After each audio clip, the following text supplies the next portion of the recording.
Okay. Welcome back once again to all my dear students. Myself Hitesh Patel from Lux School of Science. આજે next video જેમાં આપણે વાત કરીશું કે સંયોજકતા તત્વોની સંયોજકતા કોની ઉપર આધાર રાખે. પણ એ પહેલા આપણે જે વિડિયો નંબર 7 માં જે ડિસ્કસ કર્યું બેટા કે વિદ્યુત ઋણતા, તો આપણે કહ્યું કે જે તત્વની વિદ્યુત ઋણતા વધારે હોય તે ઇલેક્ટ્રોન આકર્ષવાની ક્ષમતા ધરાવે છે અને આપણે વિદ્યુત ઋણતા માપી શકતા નથી. પણ પાઉલી માપક્રમ દ્વારા ફ્લોરીનની વિદ્યુત ઋણતા સૌથી વધારે એટલે કે 4 ધારવામાં આવી અને એના રેફરન્સથી બીજા બધા જ તત્વની વિદ્યુત ઋણતા શોધવામાં આવી. જેમ કે લિથિયમ 1 છે તો beryllium, boron, carbon, nitrogen, oxygen અને ફ્લોરિન. અને એના ઉપરથી એવું કહ્યું કે સમૂહમાં ઉપરથી નીચે તરફ જતા વિદ્યુત ઋણતા ઘટે છે અને આવર્તમાં ડાબી બાજુથી જમણી બાજુ આવતા વિદ્યુત ઋણતા વધે છે. માટે એવું કહ્યું સૌથી વધુમાં વધુ વિદ્યુત ઋણમય તત્વો કયા હતા? તો હેલોજન, જેમાં ફ્લોરિન, પછી ક્લોરીન, પછી બ્રોમિન અને પછી આયોડીન. બરોબર, આ બધા તત્વોની વિદ્યુત ઋણતા કેવી છે? સૌથી વધારે. બરોબર, ઓકે. ત્યારબાદ એવું પણ આપણે કહ્યું કે જો ધાતુ હોય ને, જેની અંદર ધાતુ કણો વધારે હોય એની વિદ્યુત ઋણતા કેવી હશે? તો આપણે કહીએ કે ધાતુ હોય તો તેનું વિદ્યુત ઋણતા કેવી હોય? ઓછી. અને અધાતુની વિદ્યુત ઋણતા વધારે. એટલે કહ્યું કે ડાબી બાજુથી જમણી બાજુ જઈએ એટલે અધાત્વીય ગુણધર્મ વધે એટલે વિદ્યુત ઋણતા પણ વધે અને ધાત્વીય ગુણધર્મ ઘટે છે. બરોબર, આજે બેટા આપણે વાત કરવાની છે કે સંયોજકતા. ચલો સૌપ્રથમ આપણે વાત કરીએ સંયોજકતા એટલે શું. સંયોજકતા કોને કહેવાય? તો આપણે કહીએ કે પ્રતિનિધિ તત્વોની સંયોજકતા, અહીંયા લખીએ પ્રતિનિધિ તત્વોની સંયોજકતા કોના ઉપર આધાર રાખે? તો કહીએ કે બાહ્યતમ કક્ષામાં રહેલા ઇલેક્ટ્રોનની સંખ્યા જેટલી, બાહ્યતમ કક્ષામાં રહેલા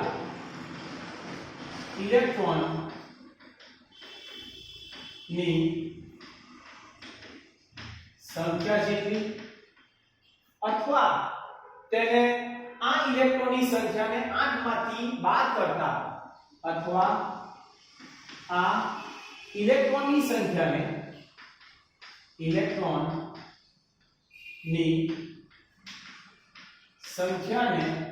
8 માંથી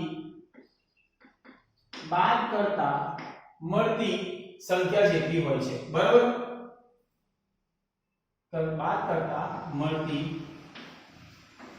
સંખ્યા જેટલી હોય છે. બરાબર, મળતી સંખ્યાના સંયોજકતા જેટલી હોય છે.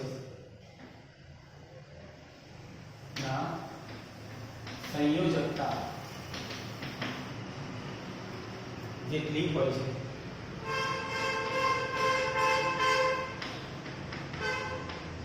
બરાબર, જેમ કે એક્ઝામ્પલ આપણે લઈએ છીએ બેટા કે દાખલા તરીકે અહીંયા નીચે એક આપણને આવર્ત કોષ્ટક આપ્યું છે અને તેમાં દરેક તત્વની આપણે જુઓ કે ઇલેક્ટ્રોનની રચના આપેલી છે. બરાબર, અને તેની સંયોજકતા કક્ષામાં કેટલા ઇલેક્ટ્રોન આપણને મળે છે એના ઉપર એ આધાર રાખે. બધું આપણે ડિસ્કસ કરીએ બેટા. બરાબર, તો આ આપણને ખબર હોવી જોઈએ બેટા. ફરીથી એક વખત કે પ્રતિનિધિ તત્વની સંયોજકતા બાહ્યતમ કક્ષામાં રહેલા ઇલેક્ટ્રોનની સંખ્યા જેટલી, અથવા તો તે સંખ્યાને 8 માંથી બાદ કરતા મળતી સંખ્યા જેટલી હોય છે. બરાબર, તો આ બધા જ પોઈન્ટ્સ આપણને ખબર હોવી જોઈએ. એના એક્ઝામ્પલ આપણે જોઈએ છે. બરાબર, કે કેવી રીતે એ 8 માંથી બાદ કરવાની છે સંખ્યા, અને એનું આખું એક ઓબ્ઝર્વેશન ટેબલ આપણને આપેલું છે. ઓકે, તો બુકની અંદર જોઈએ આપણે કે કેવી રીતે એ ઓબ્ઝર્વેશન ટેબલ અને તત્વની સંયોજકતા ઉપર આધાર રાખે છે. ક્લિયર? તો ધ્યાન આપજો. બરોબર? કે દાખલા તરીકે આપણે અહીંયા લીધું, ચલો 1 મિનિટ.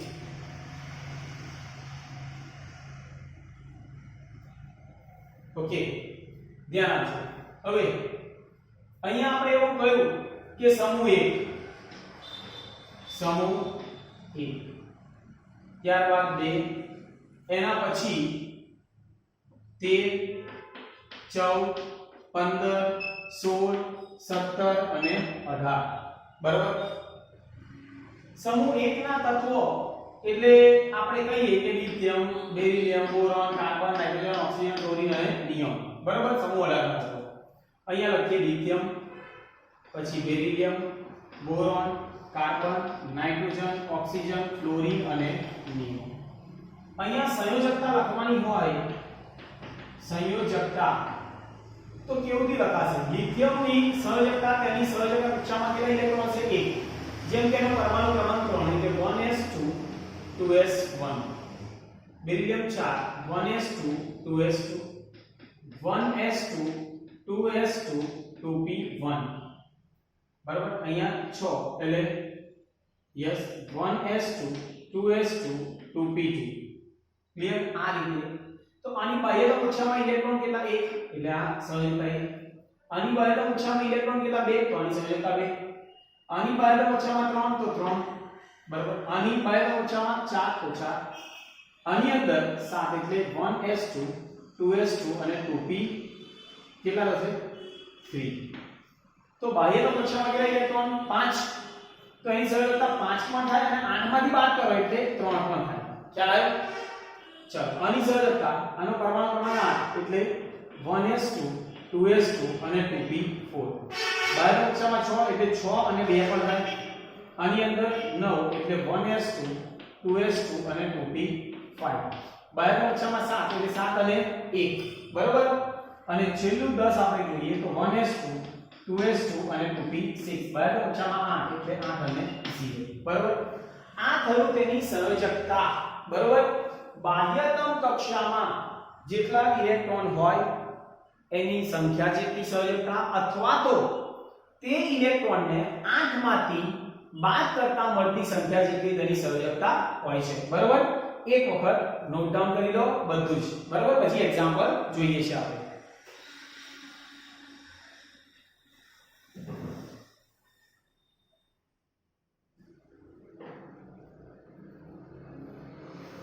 ચલો નેક્સ્ટ. હવે સંયોજકતા અને ઓક્સિડેશન અવસ્થા જોઈએ. ધ્યાન આપજો.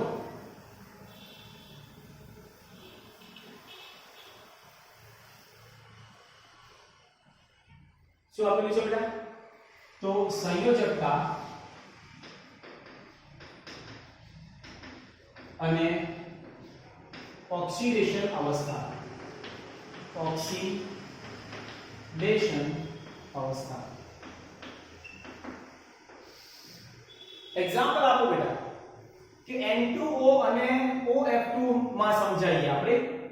કારણ કે ઘણી વખત એવું બને કે સંયોજનમાં રહેલા તત્વના ઓક્સિડેશન અવસ્થા અણુમાં રહેલા અન્ય પરમાણુ એટલે કે અણુમાં રહેલા અન્ય પરમાણુ ની વિદ્યુત ઋણતાને અનુરૂપ પરમાણુ પ્રાપ્ત કરેલ બીજભાર ઉપર આધાર રાખે. જેમ કે એક એક્ઝામ્પલ લઈએ બેટા કે દાખલા તરીકે હું અહીંયા લખું છું OF2 અને એક લખું છું Na2 અને O, સોડિયમ ઓક્સાઇડ ને ઓક્સિજન ફ્લોરાઇડ. બરાબર? તો આમાં ઓક્સિજનની ઓક્સિડેશન અવસ્થા હંમેશા યાદ રાખો બેટા કે ફ્લોરિન સૌથી વધુ વિદ્યુત ઋણમય તત્વ છે અને વિદ્યુત ઋણમય તત્વ હોવાથી તેની ઓક્સિડેશન અવસ્થા માત્ર ને માત્ર -1 જ હોય, કોઈ દિવસ બદલાય નહીં. તો આની બેટા -1 છે ફ્લોરિન. અહીંયા લખો કે ફ્લોરિન ની ઓક્સિડેશન અવસ્થા કેટલી છે? -1. કોઈ દિવસ બદલાય. એક જ તત્વ એવું છે કે જેની ઓક્સિડેશન અવસ્થા હંમેશા -1 જ હોય, એ ફ્લોરીન. બરાબર. અહીંયા સોડિયમ છે તો એ આલ્કલી ધાતુ એટલે એની ઓક્સિડેશન અવસ્થા એ સોડિયમ ની ઓક્સિડેશન અવસ્થા કેની છે +1 કે એક ઇલેક્ટ્રોન ગુમાવે છે આલ્કલી ધાતુ. તો ઓક્સિજન નો ઓક્સિડેશન અવસ્થા મારે શોધવી હોય તો આ X ધારો ઓક્સિજન એટલે +2 ગુણ્યા ક્લોરીન ની કેટલી છે -1 બરાબર 0. તો 2 ઓછા માઈનસ સોરી x ઓછા -2 બરાબર 0. તો x બરાબર +2. આ કોની આવી? તો આપણે કહીએ ઓક્સિજન. અહીંયા શોધવું હોય તો 2 સોડિયમ ની કેટલી +1 વત્તા x બરાબર 0. તો 2 x બરાબર 0. તો x બરાબર -2. આ થઈ તેની ઓક્સિડેશન અવસ્થા કોની? ઓક્સિજન. એટલે એવું કહ્યું કે એકમાં ઓક્સિજનની ઓક્સિડેશન અવસ્થા કેટલી છે +a અને એકમાં કેટલી છે -a. એટલે એવું જરૂરી નહીં કે ઓક્સિડેશન અવસ્થા ફિક્સ હોય. a +2 પણ હોય -2, ખાલી એક જ તત્વની ફિક્સ કોની બેટા? તો આપણે કહીએ ફ્લોરીન. ફ્લોરીનની ઓક્સિડેશન અવસ્થા ફક્ત અને ફક્ત -1. એ ગમે તેમ જોડે સમજાય ને તો એની ઓક્સિડેશન અવસ્થા બદલાય નહીં. બરાબર? એટલે આ મુદ્દો આપણને ખબર હોવી જોઈએ. ઓકે. ત્યારબાદ આપણે OF2 અને Na2O માં સમજૂતી આપણે મેળવીએ. ચલો તો આ ક્લિયર થઈ ગયું બેઝિક. હવે આપણે સમજૂતી વિશે વાત કરીએ. ધ્યાન આપજો બેટા. આ બંને સંયોજનો ઓક્સિજન ધરાવે તથા સંયોજનોમાં રહેલા તત્વોની વિદ્યુત ઋણતા બંને સંયોજનો કયા કયા? તો Na2O અને OF2 ઓક્સિજન ધરાવે છે. બરાબર? ઓક્સિજન એટલે કે ધરાવે અને બીજું આપણે એવું પણ કહીએ કે તેની સંયોજકતા એટલે કે સંયોજનમાં રહેલા તત્વની વિદ્યુત ઋણતા અને સંયોજનમાં રહેલા તત્વોની વિદ્યુત ઋણતા કેટલી છે નો ક્રમ. કોની સૌથી વધુ વિદ્યુત ઋણ હોય? તો ક્લોરીન. પછી આપણે કહીશું કે ઓક્સિજન અને પછી સોડિયમ. ક્લોરીન, ઓક્સિજન અને સોડિયમ. બરાબર? આ પહેલો પોઈન્ટ ક્લિયર. હવે એવું કહીએ કે ફ્લોરીનની બાહ્યતમ કક્ષાની ઇલેક્ટ્રોનીય રચના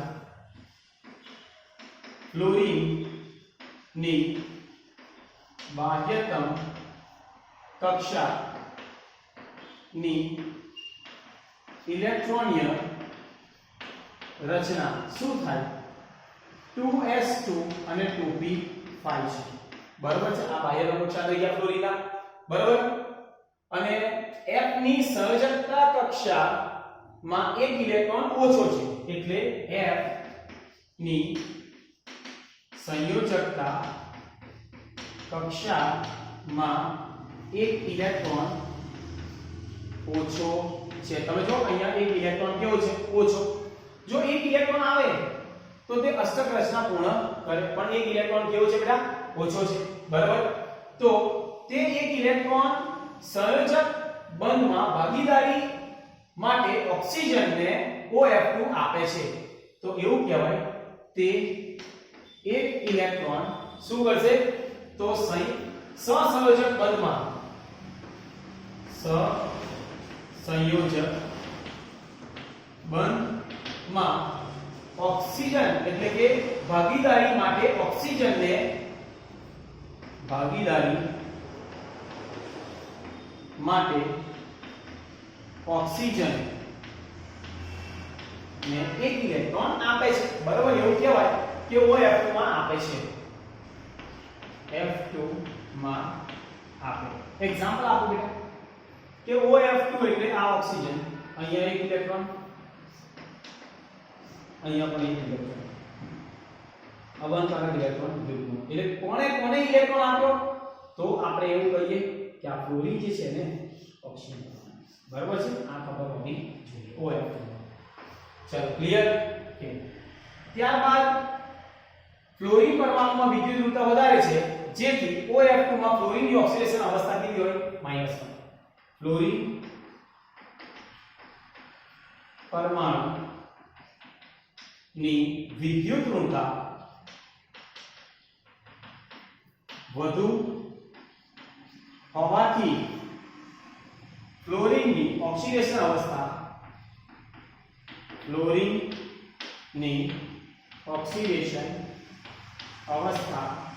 -1 છે. કઈ છે? -1. ક્લિયર? ઓકે. ચલો હવે આપણે વાત કરીએ ઓક્સિજન પરમાણુની. તો ઓક્સિજનની બાહ્યતમ કક્ષાની ઇલેક્ટ્રોનની રચના, ઓક્સિજનની બાહ્યતમ કક્ષાની ઇલેક્ટ્રોનની રચના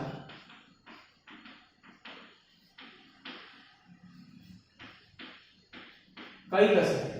તો આપણે લખીએ 2s2 2p4 છે. 2s2 2p4 છે. ક્લિયર? સમજી ગયા? તો આપણે એવું કહીએ કે 2s2 2p4 તો OF2 માં 2 OF બનશે. OF2 માં 2 OF બનશે. જ્યારે આપણે એવું કહીએ છીએ કે ઓક્સિજન પરમાણુમાં 2 ઇલેક્ટ્રોનની ભાગીદારી ફ્લોરિન પરમાણુ સાથે કરે છે, એટલે ઓક્સિજન ની 2 ઇલેક્ટ્રોનની ભાગીદારી કોની સાથે કરે છે? ફ્લોરિન પરમાણુ સાથે કરે છે. ફ્લોરિન પરમાણુ સાથે કરે. બરાબર? ઓક્સિજન કોની સાથે ભાગીદારી કરે? ફ્લોરિન પરમાણુ સાથે. બરાબર? અને એટલા માટે ઓક્સિજનની વિદ્યુત ઋણતા ફ્લોરિન કરતા વધુ હોવાથી ઓક્સિજનની ઓક્સિડેશન અવસ્થા અહીંયા કહીએ માટે ઓક્સિજન ની વિદ્યુત ઋણતા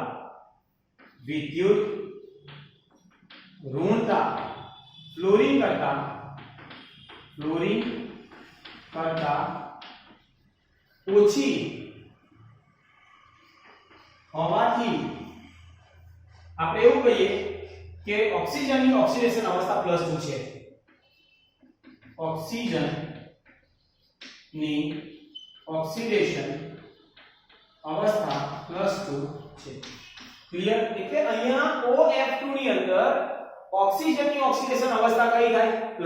મેં તમને કહ્યું કે ઓક્સિજનની સહજકતા કાં તો 6 પણ હોય કાં તો 2 પણ હોય. બરાબર?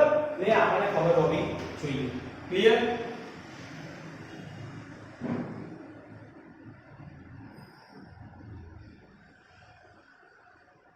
હવે અહીંયા આપણે વાત કરીએ બીજું, જ્યારે Na2O માં ઓક્સિજનની વિદ્યુત ઋણતા કેવી છે?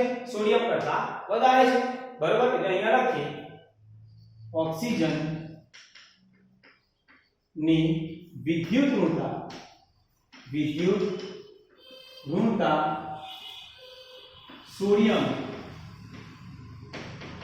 કરતા વધારે છે. બરાબર? તો ઓક્સિજનની વિદ્યુત ઋણતા કેવી છે બેટા? વધારે. માટે આપણે એવું કહીએ છીએ કે ઓક્સિજન સોડિયમના 2 પરમાણુઓની પાસે એક ઇલેક્ટ્રોન અને 2 ઇલેક્ટ્રોન સ્વીકારે છે. માટે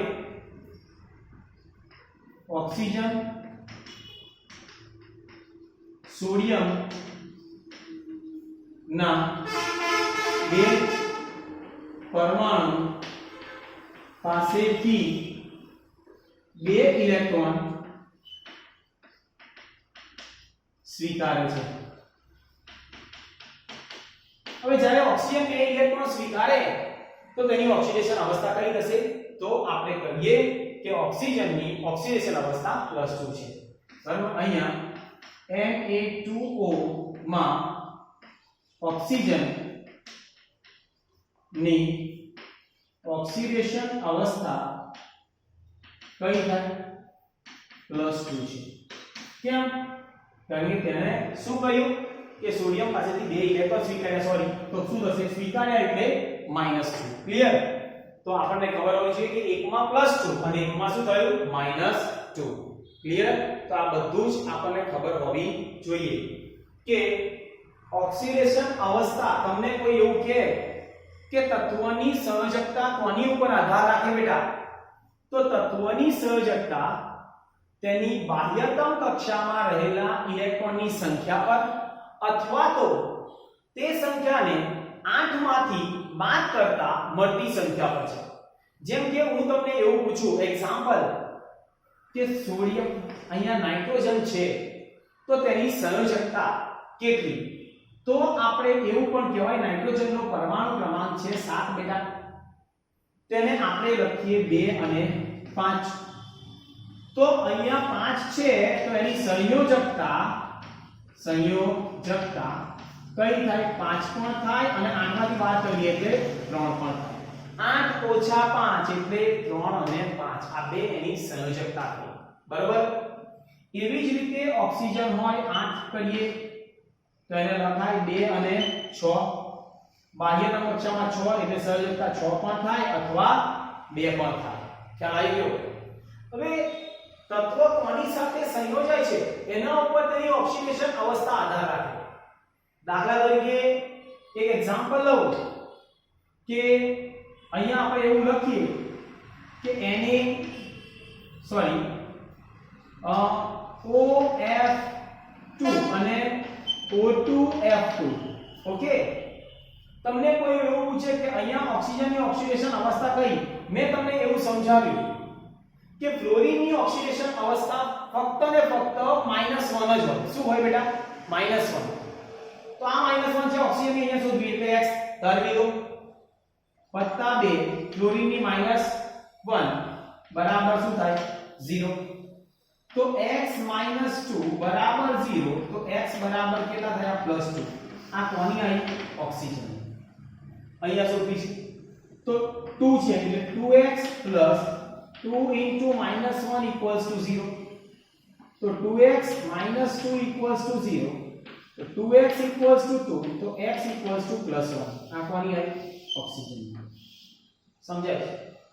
એટલે એની સાથે કોણ સંયોજાય છે એના ઉપર તેની ઓક્સિડેશન અવસ્થા નક્કી થાય. દરેક સંયોજનમાં રહેલા તત્વોની ઓક્સિડેશન અવસ્થા આ રીતે આપણે નક્કી કરવામાં આવતી હોય. અને બીજું એક વસ્તુ ધ્યાન રાખો બેટા કે ફ્લોરીનની ઓક્સિડેશન અવસ્થા હંમેશા -1. કેમ? કારણ કે એ સૌથી વધુ વિદ્યુત ઋણમય તત્વ છે. બરાબર? બીજું અહીંયા તમે જુઓ કે બે એક્ઝામ્પલ લીધા આપણે, એક Na2O અને OF2. બરાબર? જેમાં પહેલા લખ્યું બંનેમાં ઓક્સિજન પરમાણુ ધરાવે છે અને બંનેની અંદર ઓક્સિજનની ઓક્સિડેશન અવસ્થા કેવી છે? જુદી જુદી. કારણ એક જ કે આ Na2O છે એમાં ઓક્સિજનની વિદ્યુત ઋણતા વધારે છે કોના કરતા? સોડિયમ કરતા. જ્યારે OF2 છે એમાં ફ્લોરીનની વિદ્યુત ઋણતા વધારે છે કોના કરતા? ઓક્સિજન કરતા. તો જેની વિદ્યુત ઋણતા વધારે હોય એની ઓક્સિડેશન અવસ્થા હંમેશા ઋણ. શું હોય? ઋણ. અને ઓછી હોય એ કેવી હોય? ધન. બરાબર? તો આ એક વસ્તુ તો જો તમે જો અહીંયા ઓક્સિજનની ઓક્સિડેશન અવસ્થા કઈ થાય છે? તો અહીંયા -2 અને અહીંયા કઈ થાય છે? તો +2. ક્લિયર? જોઈ લો, બધું ડિટેલમાં આપણે લખ્યું છે. કે તો આ બધું આપણને ખબર હોવી જોઈએ, સંયોજકતા અને ઓક્સિડેશન અવસ્થા. બરોબર? ઓકે, તો નોટ ડાઉન કરી લો. ચલો ફટાફટ.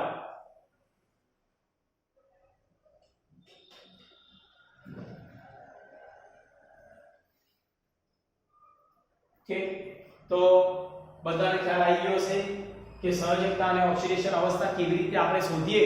કોઈ પણ સંયોજન આપેલું હોય, જેમ કે એક એક્ઝામ્પલ આપું બેટા કે દાખલા તરીકે મેં તમને અહીંયા આપ્યું કે ચલો